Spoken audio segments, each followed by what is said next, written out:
report will be a collective work. So we are here, three of us, but also other colleagues of ours will contribute, who have also much more extensive experience, like Professor Carlo Gonzaga, who you probably know already. So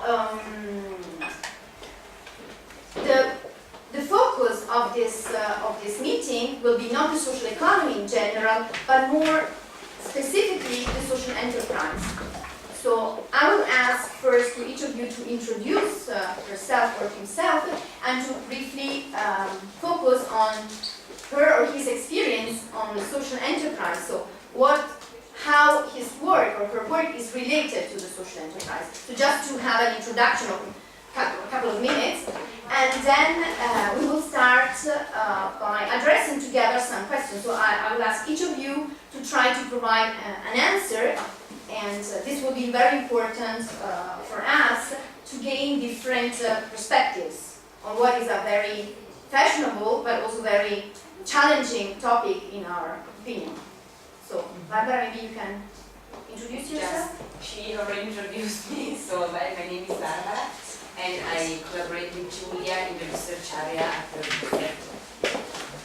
My name is Daria, and I'm a student at the University of Trento, and I'm completing my master's degree, and I'm writing my final dissertation on social enterprises in Romania. So I'm here to have more insights and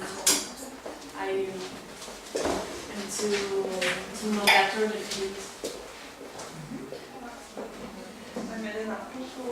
I come from Perpignan, northeast of Romania. I'm the president of NGO, Global Development Foundation Speranța Minimo.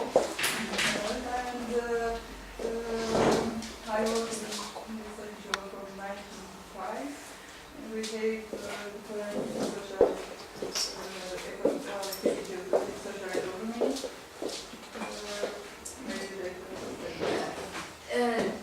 You were not here, Julia, so I would like just briefly to describe what you do as a social enterprise. Okay. So, because she doesn't know everybody, and to understand your perspective a little bit. Yes, we had on further integration therapy for several persons.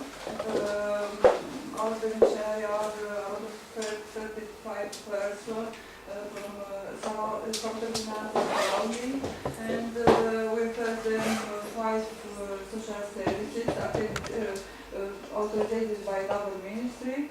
And this center started in 2005, and in 2007 we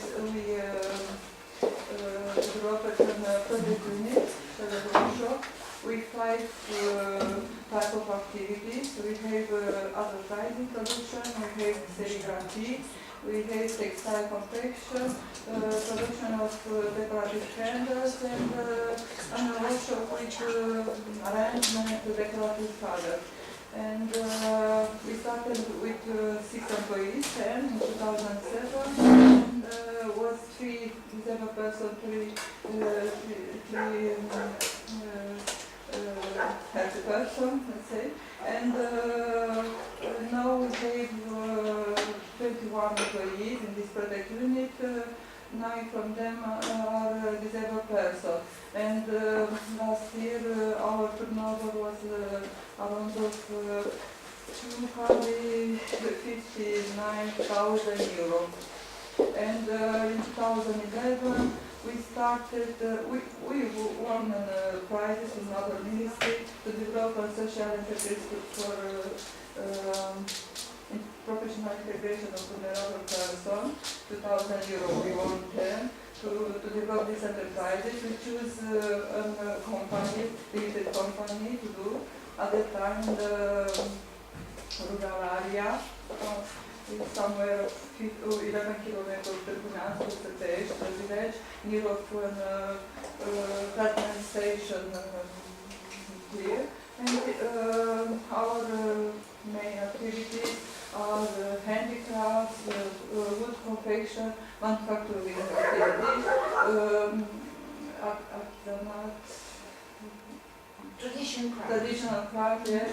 And also we do some confection and some touristic products, magnets, I don't know. Souvenirs, yes.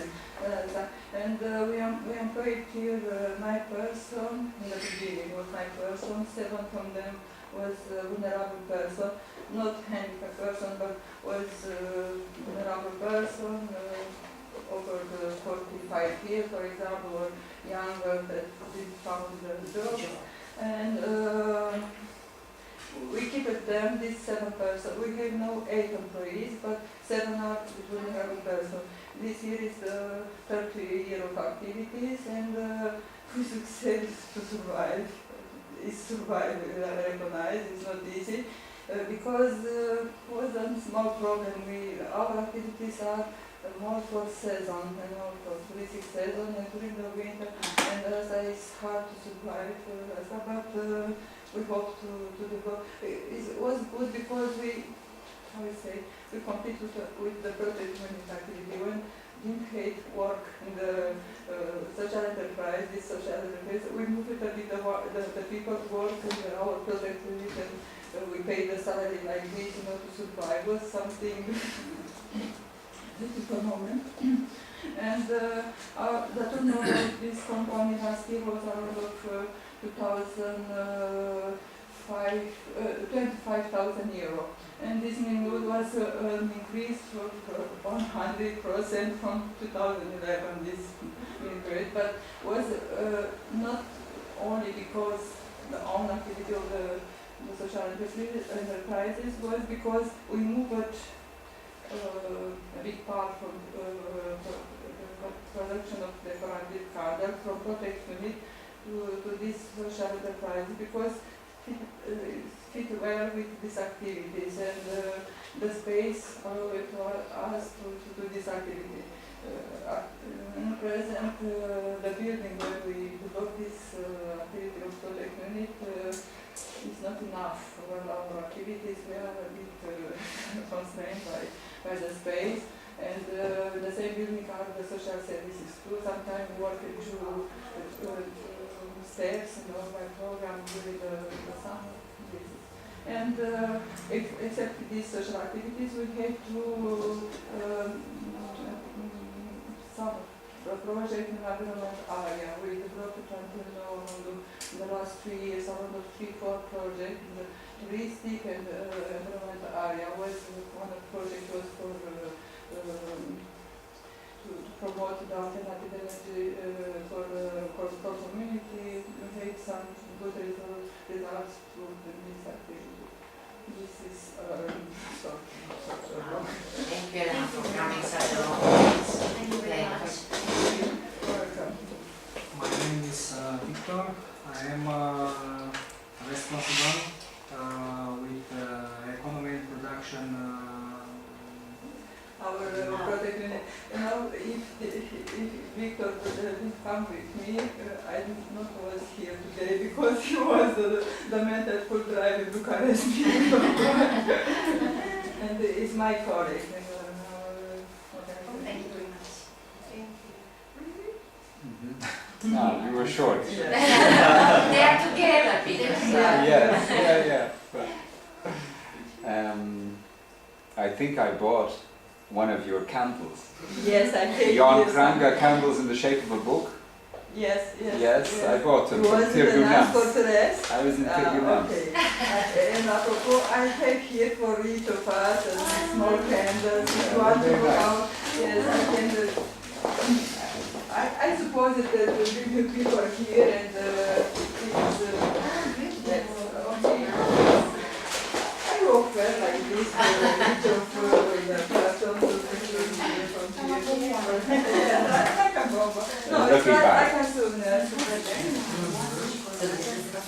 We work together in Nams.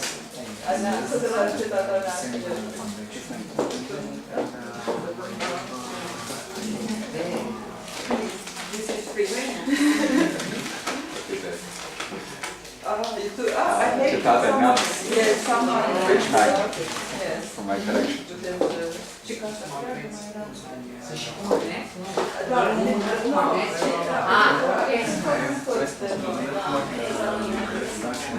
This is very good. I mean, yes, I think it's a good one. Yes, are made in our... Io non ci vedo, dovevamo... Find some way. So, Ah, this is forte. Maybe they can talk about products. I don't see. The forms that you receive, I have it's not not easy. grammatical.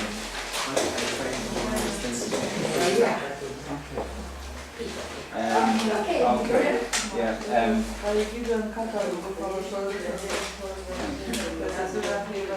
I have some ideas.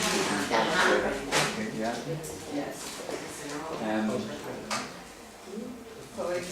Not at all. No. My name is Peter Hurley. I'm from Ireland. We met last year. I don't know to what extent my experience or what I believe in is relevant to your discussion and the terms of reference of your debate, in the sense that social economy has a definition, I guess, and the things that interest me or the things that I could possibly bring to this discussion, I'm not sure if they fall into that definition. So I will tell you what I believe, and then you decide. No? That's probably the best. I suppose for about 3 years, I've been, 3 years ago I started a cultural initiative about Romanian traditions, the Romanian village. And because I saw that this was a very valuable national heritage, which was facing very difficult times. The more I got into that story, the more I realized that the mechanisms which are driving that drama, if I can call it a drama, in the sense of the economic trap in which the 4 million subsistence farming households find themselves, opening up the borders of Romania to a European Union and to a food industry chain which has benefited from 50 years of common agricultural policies in order to get its shot perfect, was a little bit like opening up the sheepfold to the wolves. And as a result, you know, this European food supply and distribution and marketing chain comes in and plump onto Romania, and Romanians are going, great, and then they're going, oh, some people are getting hurt by this.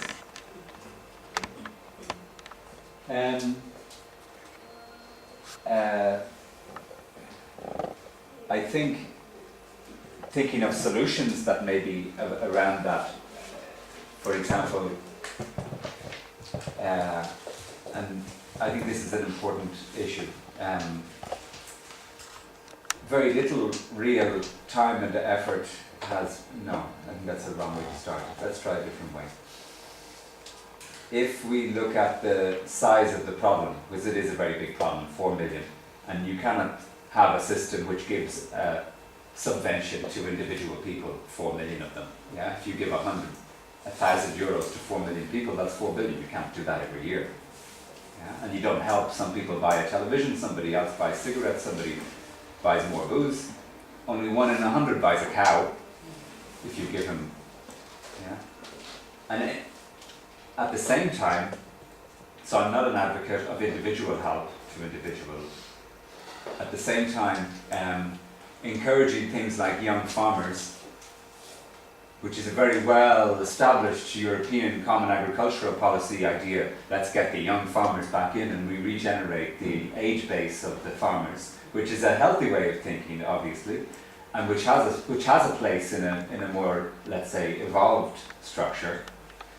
I would think that in the Romanian context it isn't relevant, especially when you look at the amount of money that is earmarked for young farmers, let's say in the next period. it's about 300 million euros, if I'm not mistaken. That would need to be checked. Well, if you put 300 million euros into young farmers, I would suggest that you're throwing that money largely down the drain. Because you will probably help some farmers, young farmers, to modernise their holdings, but unless they have access to markets, unless you're actually encouraging people to get into another trap, yeah? Or you're just encouraging people to find creative ways of absorbing European funds money, such as, I'm an older farmer, my son is studying to be a dentist in Cluj, I'll put him in as the young farmer, we get the money, and then we can use that money to try and survive another 5 years. But I still think we're talking about throwing water on a house that's really burning. Small amounts of water on a big house that's burning.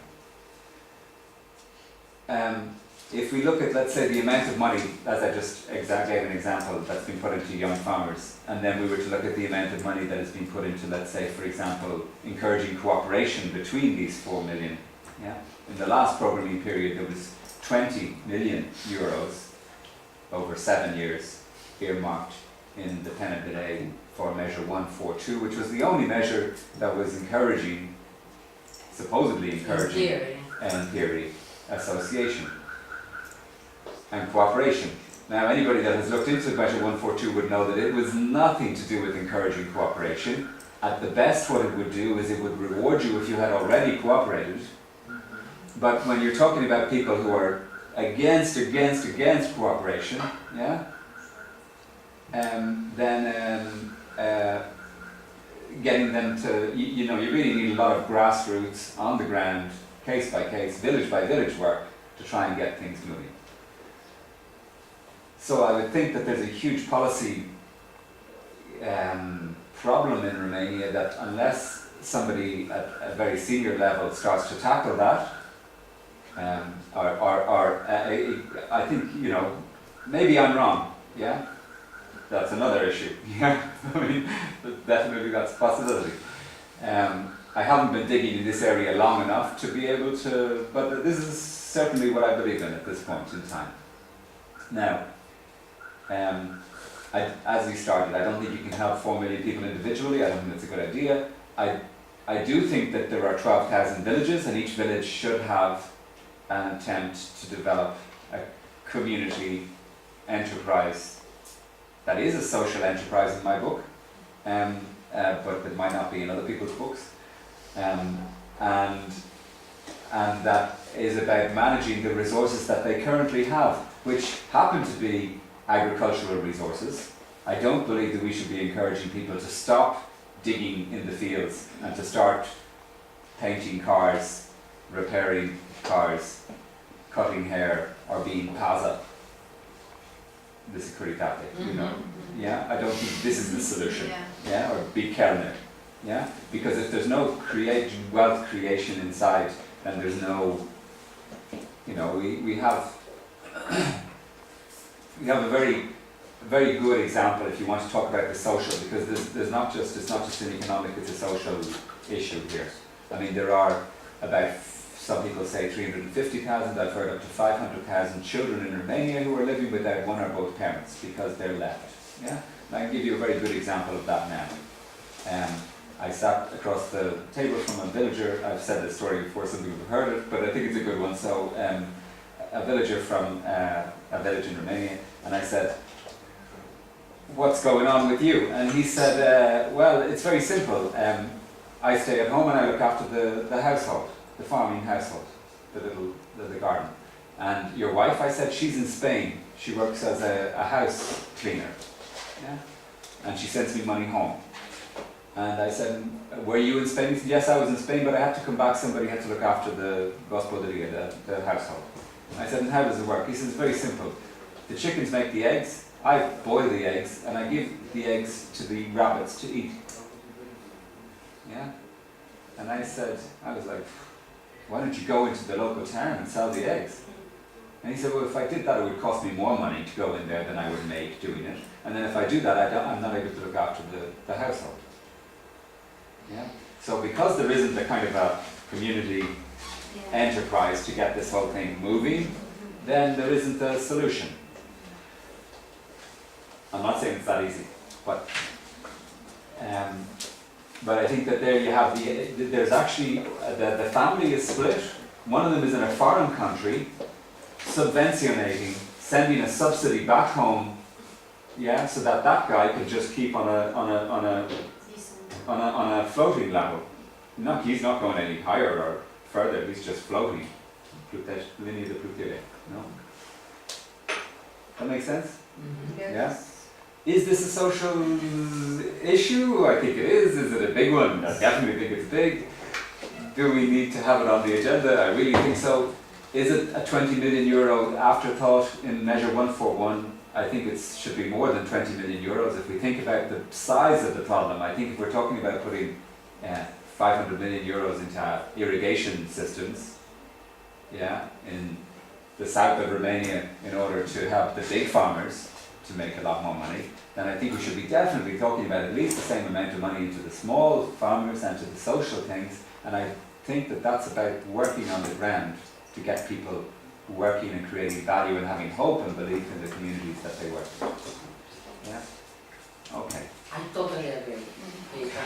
Thank you for having said Thank you that very much. in such a nice way. Yeah? Okay. Thank you.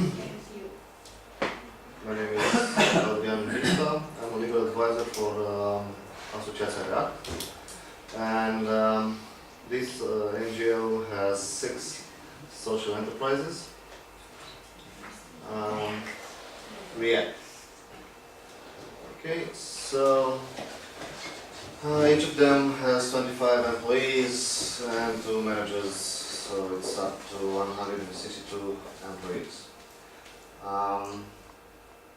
We tried to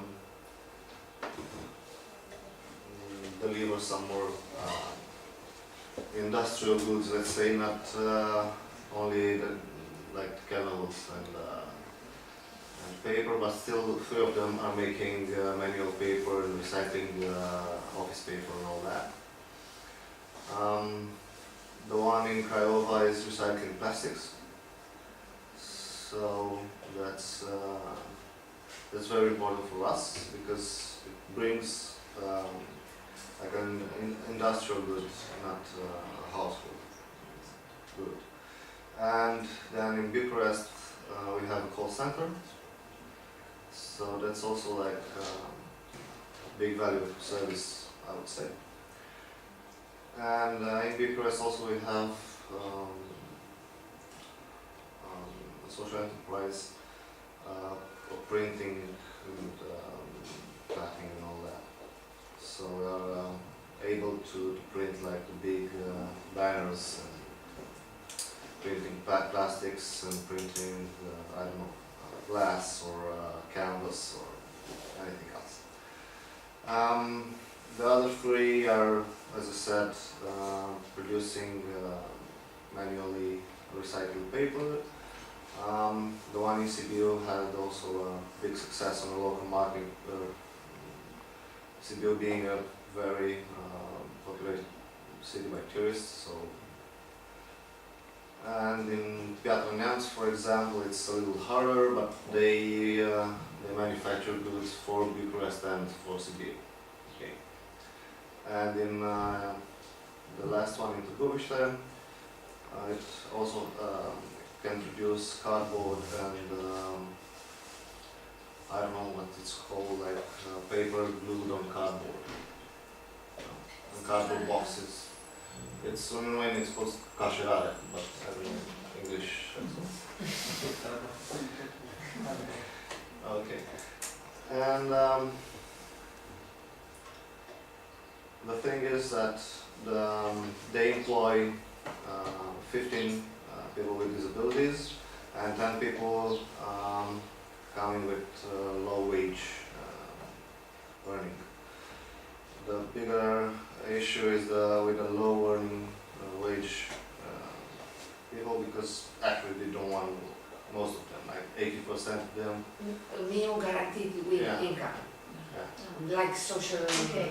And social benefits. they are saying that, so for example, for now they're receiving some subsidies, and they say, well, okay, if you're gonna hire me and put me on a salary, I'm gonna lose that minimum benefit, and actually I prefer to work without a contract. Still making money, working and making money, but without a contract, and I'll still receive the money from the government. Okay, so that's our biggest issue, trying to get them. And actually, for example, it was hard even in Bucharest to get 10 people with the minimum subsidy to get them to work. I mean, you have thousands of them. And it was really hard, and working with all the social protection agencies in the districts to get 10 people. Because they make more money on the black labor Yeah. market. Yeah, they are not interested in working with a contract, yeah. And paying taxes and even pension and all that. That's just fairy tales for them. It sounds good for us maybe, but it doesn't sound at all appealing for them. It's not convenient. It's Yeah, not convenient. exactly. So that's what we may want to introduce some of the services we provide. The call center is also inbound and outbound, also mail ticketing, so it has, I would say, all the services that you would ask from such a center. And I'm also a shareholder, let's say, in a social enterprise.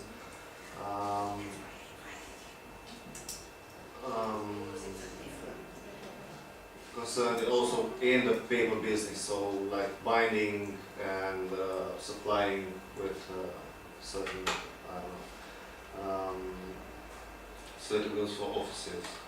And recently we approached the furniture sector, like not actually making it, but assembling it for certain clients. At first, we So just it's a company which is a social enterprise. Yeah. Just to. it's a limited company. Okay, and it was kind of funny because first we employed a guy that had a paper saying that he knows how to make furniture. If you can speak a little bit louder. Okay. So he had a degree or diploma saying that he can manufacture furniture, but we always thought it was just for show, that he couldn't. But he said, well, okay, I learned how to bind paper and how to make booklets and I don't know what, books and all that. And why don't we try furniture? And we were like, do you really know how to make that? Because it came out of a program, and the general idea is that they're just on paper. They don't actually learn something. And he was actually, I know how to do that. Okay, let's try it. And we started buying pieces of furniture that he assembles and then sell it. Okay. So that's what it's funny because we found the resource right under our noses, not believing that we had it. But I have a question. Yes. This company is owned and controlled By 4 individuals. not by an NGO, not by No. And until now, it's on profit, but we still haven't received back our loans to the company. So it's going slow, but it was actually founded by 4 guys